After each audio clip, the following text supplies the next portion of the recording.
I was the perfect gentleman, engaged to Stella Vance, the wildest, most reckless girl from the city's most powerful family. For her, I did things I never thought I would. She loved to race, so I learned to drive on a track. She loved to drink, so I became a connoisseur of fine wines and an expert mixologist. When Stella made a mess, I cleaned it up. When she lost her temper, I calmed her down with a smile. I became the poster boy for the perfect fiance. Everyone thought I was completely, hopelessly in love with her. Stella thought so too, until the night she threw a welcome home party for her first love. I gently pulled my hand from her grip. "Let's call off the engagement, Stella," I said, my voice steady. That night, they all said Stella Vance had a complete breakdown. The birthday present I'd ordered for Stella arrived. It was a watch delivered personally by the brand manager. The silver gray face and hands had a cool, metallic tone that would perfectly match her favorite sports car. Stella had mentioned this watch in passing a long time ago, but getting my hands on it had taken a considerable amount of time and effort. The manager watched me staring at it. "Mr. Hayes, you're truly incredible to Ms. Vance," he sighed. "You're the most devoted fiancé I've ever met." He wasn't wrong. That was the consensus. No one could have predicted that a son of the Hayes family would fall for the infamous hell-raiser Stella Vance at first sight. The hands that played piano learned to race cars for her. The man who'd never touched a drop of alcohol drank for her until he was hospitalized with a bleeding stomach. It was hard to imagine someone as quiet and gentle as me being so utterly obsessed. My devotion to Stella was legendary. Even her pack of wild friends respectfully called me by my first name, Louis. Online, they called me the fiancé of the year, the only genuine love story in a world of high society marriage alliances. The manager laid it on thick. "Mr. Hayes, it looks like what they say online is true. You and Ms. Vance must be tying the knot soon." I looked up from the watch and smiled faintly, a shy expression like any other man excited about his wedding. "I hope so," I said. But when I turned my head, I saw my reflection in the floor-to-ceiling window.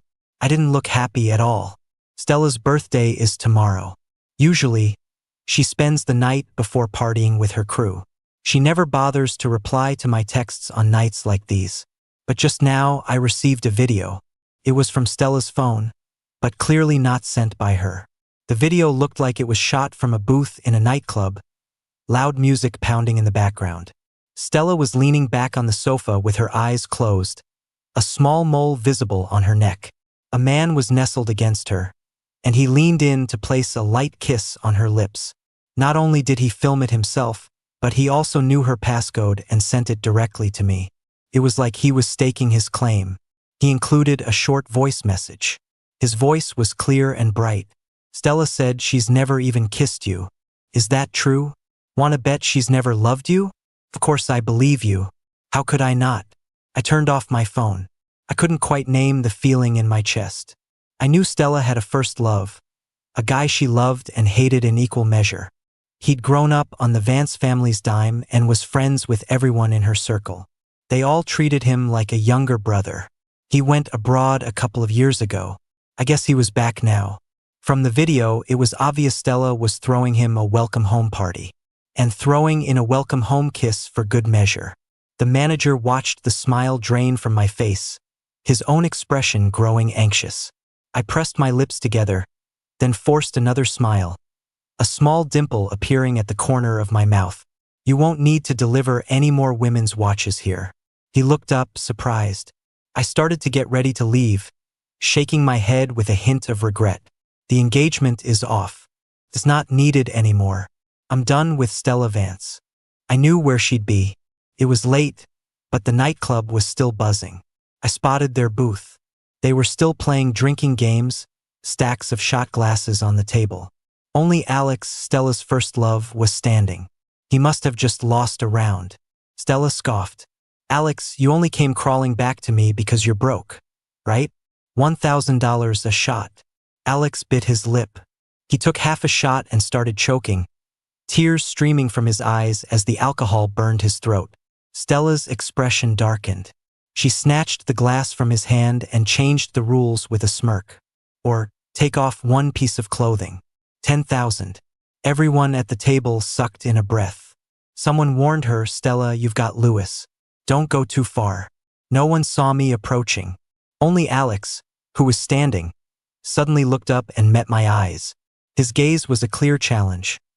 "Even if you're engaged to her, she still loves me." I finally reached the edge of the booth. After that last warning, the table had fallen silent. This time, everyone saw me. They scrambled to their feet, breaking out in a cold sweat. "Lewis," they stammered. I shook my head, my eyes fixed on Stella, who hadn't turned around once. I knew her. Her neck and back were ramrod straight. She was a complete mess of tension and stiffness. Stella's closest friend sidled up to me, whispering an explanation. "Lewis, it's all a misunderstanding. I swear, I was watching her for you the whole time, except for when I ran to the bathroom." Stella was asleep with her eyes closed. She just woke up and said that awful thing. She looked into my eyes, and her voice trailed off. She probably realized just how purely and completely the man in front of her loved Stella. I listened patiently. "It's okay." She let out a sigh of relief. I saw Stella's back relax just a little. Then, I slipped the engagement ring off the middle finger of my left hand and placed it on the table in front of Alex. My voice was soft and calm. 1,000, 10,000, that's too slow. This ring is for you." The entire mood flipped. The lights were incredibly dim, and I didn't bother trying to read the expressions on Alex's or anyone else's faces. I just carefully started to make my way out through the dark. But then I heard Stella shoot up from her seat behind me. She snatched the ring I'd left on the table. She kicked the table violently several times. The glass Alex was supposed to drink from, along with a nearby champagne tower, shattered all over the floor. The sudden violence made Alex and the others around him scream. Only I stood there, quietly waiting for her to finish. Stella was furious because I had taken off our engagement ring. She grabbed my left wrist from behind and tried to force the ring back on my finger. I heard her voice, a low, choked whisper. "I'm sorry," Stella said. I turned around, slowly and firmly pulling my hand away. "Stella," I said softly, "let's call off the engagement." Stella clutched the ring, staring at my bare ring finger. Her jaw was clenched tight.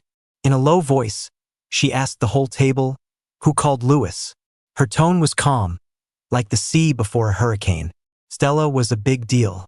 Her friends were used to kissing up to her, and they all knew her temper. She was on the verge of losing it completely. They all shook their heads frantically, their voices hoarse. "Stella, we wouldn't dare." Alex, looking guilty and scared, took a step back. The broken glass crunched under his foot. Stella's head snapped toward him, her eyes locking onto his pale face. "Stella," he whispered, his voice trembling. The next second, she had him by the collar, slamming him against the wall. Her eyes were pure fury. "Alex, did I give you permission to get a big head?" Everyone around them froze, afraid to even breathe. From the moment the champagne tower crashed, everyone in the club had turned to look. They must have recognized Stella because phones were already out, recording. The club manager rushed over with security, his forehead beaded with sweat. A crowd was forming around her, but no one dared to intervene. That's when I spoke. "Stella, that's enough." She instantly let go. Head down, she grabbed a napkin and furiously wiped her hands. I noticed a matching ring on her middle finger, the inside engraved with my initial. I glanced at my watch. The hour, minute, and second hands were all pointing to 0. Midnight. I walked over and gave her a light hug. "Happy birthday, Stella." The moment I let go, something wet and cold hit my neck. From the second I took off my ring, Stella had kept her eyes down, refusing to look at me. Turns out, she was trying to hold back tears. It was pouring rain when we left. The driver chauffeured me home. I sat in the back, the city dissolving into the quiet of the rainy night. Suddenly, the roar of a powerful engine cut through the silence. A pitch-black motorcycle pulled up from behind, matching our speed. Through the window, I saw Stella on her bike, which cost a small fortune, getting soaked in the downpour as she stubbornly rode alongside the car. It was impossible to ignore. The driver glanced at me in the rearview mirror, looking for instructions. I shook my head. "Ignore her." Stella wasn't one to give up easily. She was used to being the princess, with everyone catering to her every whim. She had no fear of death. When the driver didn't stop, she gunned the engine, roaring past us before swerving to block our path, forcing the driver to slam on the brakes. We missed hitting her by inches. It was too close. Thank God it was late and the roads were empty. The rain was coming down harder now, almost obscuring her completely. She got off the bike she'd parked sideways in the middle of the road and walked to my door. She knocked on the window, silent, with a kind of desperate madness. I lowered the window an inch. The damp air rushed in. Rainwater traced the lines of her eyebrows and streamed down her face. She held out a small, delicate ring. I didn't move. I just watched her quietly for a moment. Stella's lips were pale. "Stella," I said, "you're scaring me." She flinched as if burned, her eyes blinking rapidly. I don't know if it was the rain, but water slid from the corners of her eyes. She didn't dare make another move. She looked like she was about to collapse. I rolled the window back up and told the driver to go around the motorcycle and take me home. Stella was left alone in the rain, drenched to the bone. This time I knew she wouldn't follow. I took a hot shower when I got home, only to find my social media blowing up with tags. I was even trending. Everyone was guessing what birthday surprise I had planned for Stella this year. I'd gone all out for her birthday the last 2 years. Last year, it was camellias all over the city. The entire city was filled with her favorite flower. That caused quite a stir, and I gained a lot of followers. I'd done a lot of crazy things for Stella over the years, and some of the stories had made it online. A lot of people really shipped us. My mentions were full of people tagging Stella. Her account was empty. She never posted, but she had tons of followers. And she only followed one person, me. She wasn't on social media, but she'd see it when I posted. I read the top comment. "Stella, give us a hint. What did Lewis get you this year? Did Stella save the galaxy in a past life or something? A fiance as handsome and gentle as Lewis, who treats you like a queen. I'm so jealous I could die. Stella, what sleeping position do I need to be in to dream about being with Lewis? We must kill Stella and steal Lewis." I chuckled and replied to the top comment. I typed, "No birthday surprise this year. Stella and I have called off the engagement." My tone was casual, but it set off an explosion. New notifications flooded my phone. Normally, I would have replied to everyone, reassuring them. But instead, I turned my phone off and went to sleep. I had a tough battle to fight tomorrow. As I drifted off, the rain lashed against the window, and I suddenly realized it had been a long time since I'd thought about Violet. I was woken up halfway through the night. The living room downstairs was full of people.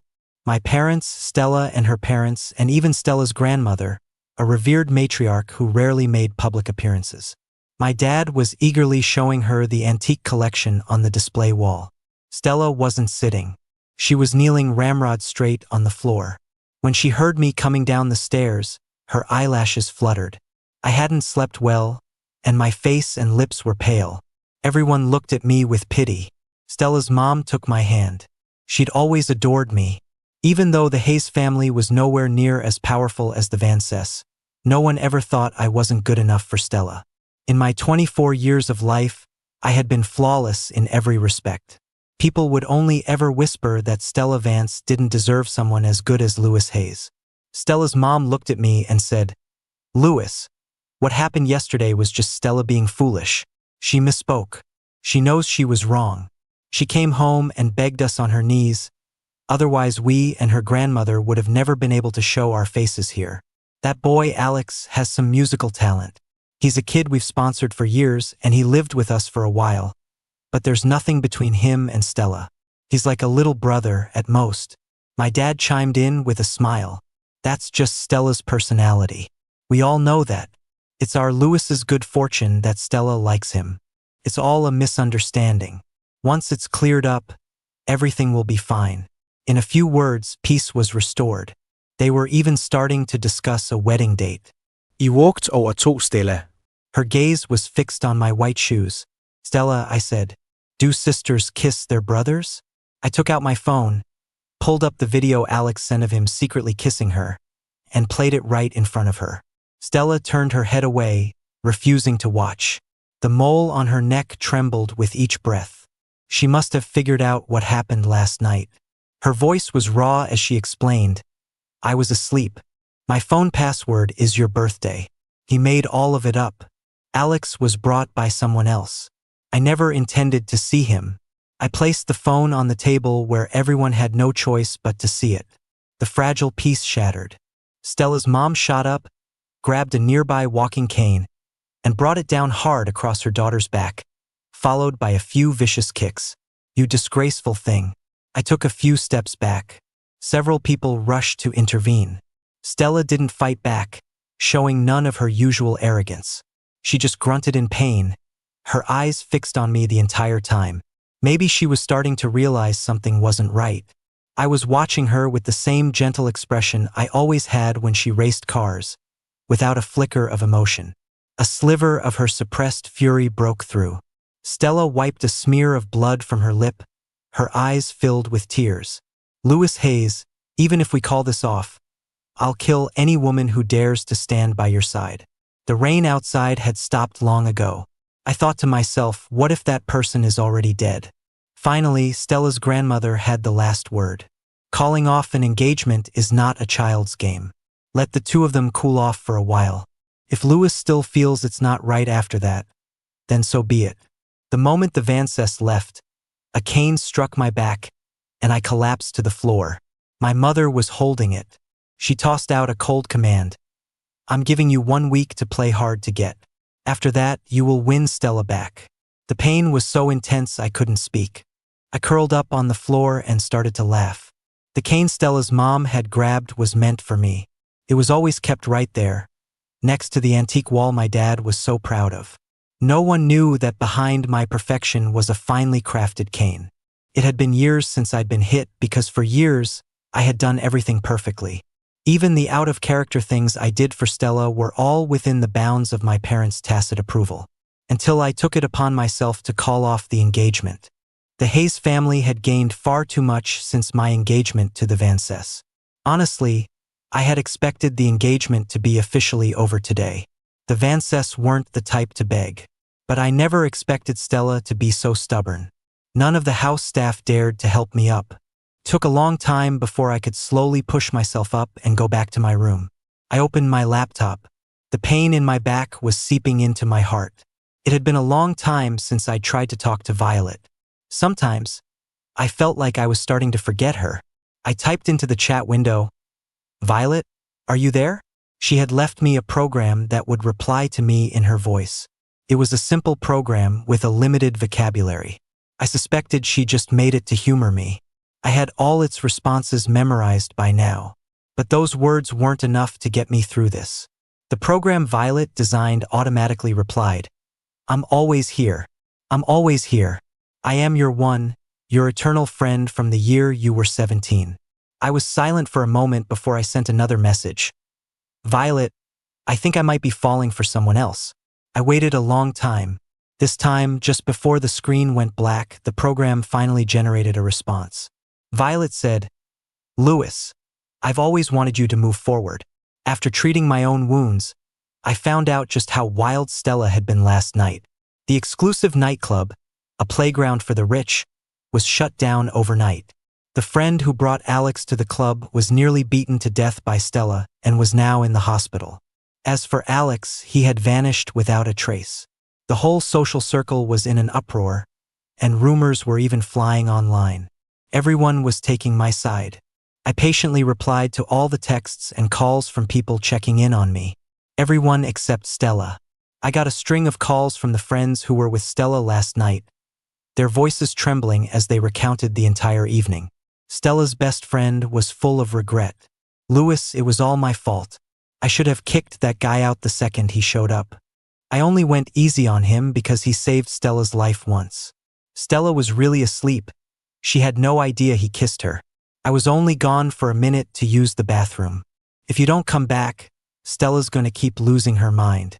I pulled open the curtains and saw a slender figure standing just outside the gate. I dialed Stella's number. I knew Stella had never left. She was waiting out there. But she didn't dare do anything more. She was afraid of annoying me, so she could only stand there, far away. I called her. She answered instantly. All I could hear was her quiet, tense breathing. Stella, I asked, does it hurt? Her voice was hoarse. It hurts. Everything hurts. My back and my heart. I'm getting a lot of messages, I said. I can't keep up. It's exhausting. I'll make them stop bothering you, Stella said. Get some rest. After we hung up, the calls stopped. Not just from her friends, but from everyone else, too. The world was finally quiet. 2 days passed. My back still ached, but I had a charity auction to host. Before I left for the auction, my mother said, if you lose this engagement to the Vances, you know the consequences. I lowered my eyes and nodded. Originally, Stella wasn't the family's first choice for my fiance. Her family was top tier, but her temper was notoriously bad. Very few people were bold enough to get close to her. I was the exception. Stella and Violet looked nothing alike. I never treated her as a substitute for Violet. The only thing they shared was a small mole on the neck. But that tiny mole was enough. It was enough for me to give her all the kindness I owed to Violet. People always called Stella unruly, but all I ever saw was a certain sweetness. When she got angry, a little coaxing was usually all it took to calm her down. I'd spent so much energy on her these past 2 years. When I saw that video, the string I'd held taut for so long just snapped. That sadness has lingered with me ever since. I took over some of the family businesses after graduation. Tonight's charity auction was something I'd been planning for weeks. Stella sat in a corner seat, her eyes never leaving me. Her recent drama had been huge, but the Vance family had suppressed it all. No one dared to speak of it, let alone ask questions. Even now, no one dared to look at her, because the notoriously wild heiress had swollen eyes. Her being embarrassed was one thing, but seeing her embarrassment was another. If you made eye contact, you might just end up in her line of fire. For every item that came up for auction, just as the bidding was about to close, Stella would leisurely raise her paddle and name a price that left everyone else in the dust. She'd bought over 20 items that way, but this next one was different. The item was an oil painting by an unknown artist. It depicted a boy playing the piano, painted in rich, brilliant colors. You couldn't even make out his face. Suddenly, there was a sharp crash. Stella shot to her feet, her face like ice. For the first time, she raised her paddle at the very beginning, naming an astronomical figure. $10 million. After the auction, I took Stella to collect her item. The painting was really just a filler piece. It was something Violet painted of me, a long time ago. Violet never painted me except for this one time. And even then, she couldn't be bothered to paint my face. Violet had never studied art, so theoretically, the painting shouldn't have caught Stella's eye. Stella followed close behind me, silent. I stopped walking and looked at her hand hanging by her side. She had just accidentally shattered a glass, and dried blood caked the back of her pale hand. I took a wet wipe from my bag and started to clean it for her. Stella grabbed my hand in return. Her fingertips were burning hot. She kept her eyes down, hiding the wildness in them. I waited a long time for her to speak. "Who is Violet?" she finally asked. The artist's signature on the painting was Violet. Her huge reaction just now made me realize she'd recognized me in the portrait. She could be surprisingly sharp sometimes. I continued cleaning the blood from her hand, very carefully. She was the daughter of a family friend. Same age as me, but she had poor health. When I was 17, Violet came here for treatment and stayed at our house for a while. She couldn't really paint. You overpaid. Stella's lips were pressed into a thin, terribly pale line. Her hands were shaking. I didn't know what she was holding back. She wouldn't even say Violet's name. "Where is she?" I took her hand and placed it over my heart, meeting her dark gaze. "In here." "Violet's dead," I said. "In my heart." Stella reached out and suddenly flipped off the lights. The room plunged into darkness, with only the faint moonlight streaming in from the window. I braced myself to hear her kick something, to hear the decorative fish tank next to us shatter on the floor. Her violent emotions were often more intense than most people's. But a long time passed in silence. I reached out and touched her face. It was wet. Stella suddenly pulled me into a hug, burying her face in my neck. Her voice was choked with sobs. "Louis, what do I have to do for you to forgive me?" I stroked her hair soothingly. "Hang the painting back up," I said softly. "Don't tear it. It was very expensive. Hang it in your bedroom, right where our engagement photo used to be." She froze. Stella was intensely possessive, especially after we got engaged. Anyone who showed the slightest interest in me was dealt with brutally by her. If a painting of me, done by Violet, hung in her bedroom, she would have to relive my humiliation from that night, every single day. That would make us even. I waited a long time before she whispered, "Okay." Thanks to Stella, the charity auction was a massive success. Her lavish spending ensured every single item went for a high price, and the total amount raised was substantial. All my hard work had paid off. After wrapping things up at the auction, I headed home with the driver. There was a bouquet of camellias in the back seat. The driver gave me an awkward smile. Ms. Vance insisted I take them. Couldn't say no. Stella had a habit of showering me with things she liked. Flowers were no exception. The driver had been with me for years. As he drove, he added hesitantly, "Ms. Vance really does cherish you, sir." That was all he could say. I murmured in acknowledgement. I placed the camellias on my lap and watched the city lights blur past the window. I always knew that Stella was just Stella. Her personality was too strong, too free, too full of life. I looked down at the vibrant camellias in my lap. "Violet, I'm moving on. Will that make you sad?" It was late when I got home, but the entire house was lit up. The staff moved about in silence. I walked into the living room as usual and reported the results of the auction to my mother. The elegant cane was right beside her, within easy reach. She waved a hand dismissively, her eyes, so much like my own, fixed on me with stern authority. "Louis, what did I tell you before you left?" I recited her words verbatim, even mimicking her tone. "If you lose the Vance engagement, you will make me understand the consequences." What was that painting at the auction today? How did a painting by Violet end up there?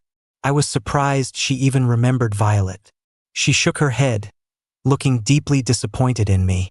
"Louis, this family has invested so much in you. You are our pride. Why have you been so disappointing lately? Don't blame me for being strict. Only a strict upbringing can produce an outstanding child, a child worthy of being loved." She stared at me, waiting for a response. I nodded as she wished, obedient. "I know. The family only wants what's best for me." But this time she didn't reach for the cane. "You have a lot of social events coming up. Have the housekeeper take you to that room to get some rest." My head snapped up, my eyelashes trembling. My mother was smiling. "When you do something wrong, there are consequences, aren't there?" The room was small. No windows, no lights. When the door closed, not a speck of light could get in. It was designed just for me. I was terrified of it. As far back as I can remember, there were two punishments for misbehavior: being hit with the cane or being locked in the little room. When I had social events, they used the latter. But for me, that room was far more terrifying than the cane. It was a deep-seated psychological fear, built up over years. The moment the door closed, the boundless darkness swallowed me whole. My whole body started to shake, a cold sweat breaking out on my back. I collapsed onto the floor, gasping for air, a suffocating feeling tightening its grip around my neck. I didn't scream.